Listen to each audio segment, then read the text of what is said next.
Senator Thune keeps talking like something's changed behind the scenes. Hopefully the fever is starting to break. What makes you say that? I think there's some cracks developing right now amongst the Democrats, and I'm glad some common sense may finally prevail. We'll see. That was Republican Senator Steve Daines to me on Capitol Hill yesterday. Welcome back to Way Too Early. 5:30 on the dot here on the East Coast, 2:30 out west. I'm Ali Vitale, and the government is still shut down. We're at day 30, but for the first time, there could be some signs, maybe, of progress between lawmakers. Senate Majority Leader John Thune said yesterday there's been an increase in conversations among rank-and-file senators, and he thinks he'll talk with Democrats, quote, pretty soon. That's maybe some welcome news if it pans out, nearly 1 month into this standstill, and with less than 72 hours from vital SNAP benefits expiring for nearly 42 million Americans.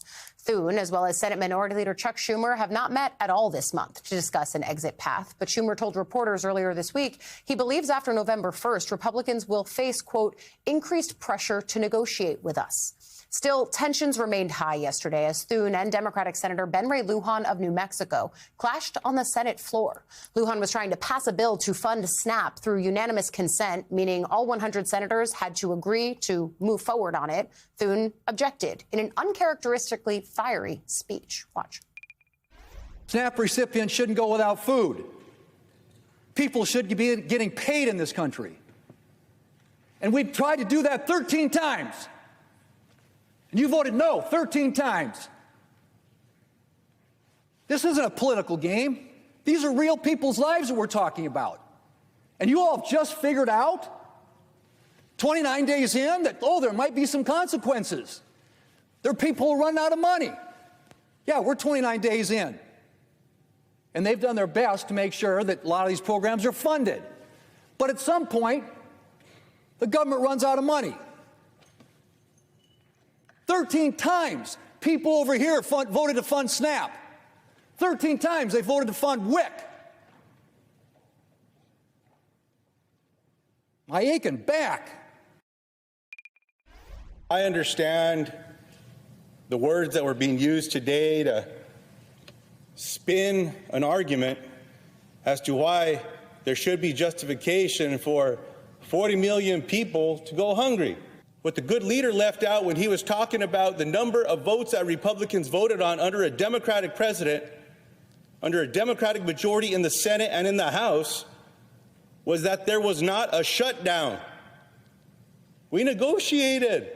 When you have to negotiate, when you hold power, when you're in the majority, you meet people. You pull them in. You know how, folks, you know where my office is. Meanwhile, House Speaker Mike Johnson put a damper on the idea of bringing lawmakers back before the Senate acts on a government funding bill, telling reporters it would be a futile exercise. If I brought the House back and we passed another CR, it would meet the exact same fate from Chuck Schumer. He would mock it, they would spike it, and they would try to blame it on us. So what would be the point of that?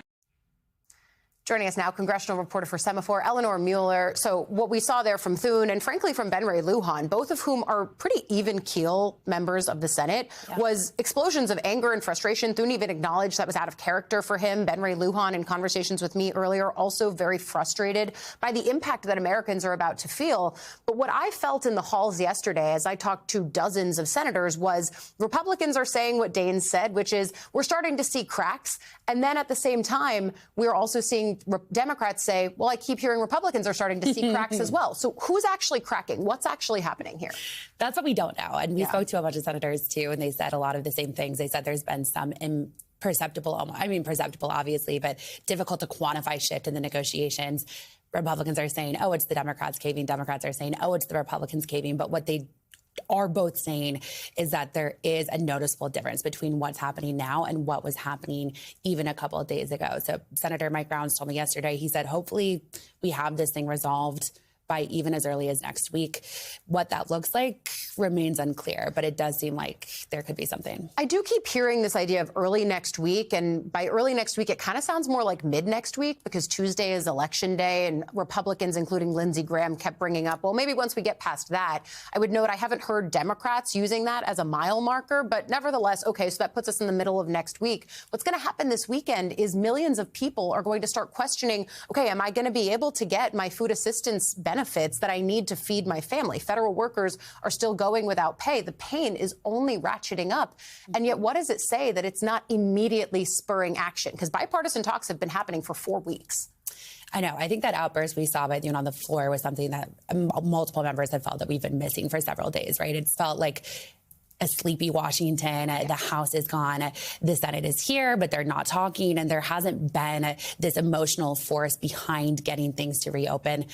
Now it seems as if we're finally getting there. And I think that could be a key ingredient to them finally resolving this. A key ingredient to them resolving this. And yet, the president is still not involved.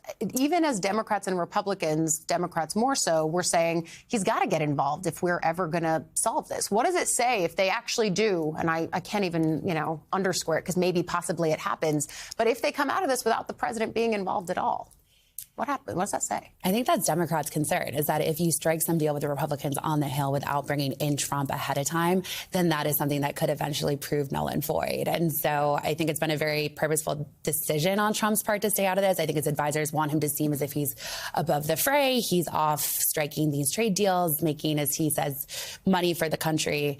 But again, there's the odds that some Republicans agree to something specifically on these enhanced healthcare subsidies that he then comes back and says, I'm actually not okay with that. Yeah, and my understanding is that there have been calls every day between these bipartisan members that are searching for a solution, that some of it is around healthcare, that some of it is around opening the government, but that it could end up being a deal that's even more wide-ranging than that. So something for us to look for as we get towards it. As much as they haven't made movement on the government shutdown front, they have been taking votes on tariff-related measures. Some people are calling it a rebuke by Republicans of one of the president's central tariff and trade policies. We've seen them vote on Brazil tariffs. We've seen them vote on Canada tariffs. It's shown that some Republicans are uncomfortable. But even as one of them said to me yesterday, Tom Tillis said, well, it's really just a messaging bill. So what do you see in the fact that Republicans are willing to take votes that show they're not happy with some Trump administration policies, but they also know it's not going anywhere? Exactly. I think you're exactly right that they're striking a very careful balance between I don't agree with this policy and not saying I don't agree with President Trump, even though this is, to your point, a key cornerstone of his agenda. And also, to your point, these bills aren't going anywhere. It doesn't say much that you vote for them because the House leaders have changed the rules so that this legislation cannot come up on the House floor. And so it's sending a message. Obviously, it doesn't mean nothing that 5 Senate Republicans voted against these, but they did so knowing that those tariffs wouldn't actually be impacted in any way and there'd be no real consequences for the administration. Yeah, and you have some new reporting on a bipartisan effort now to repeal President Trump's tariffs on coffee. No show cares more about the price of coffee than this one. And so that is an effort, deeply invested. That is an effort that we will continue watching to see when that comes for a vote. That's Catherine Cortez Masto, the Democrat, Rand Paul, the Republican. He's been a co-sponsor on several of these tariff-related measures.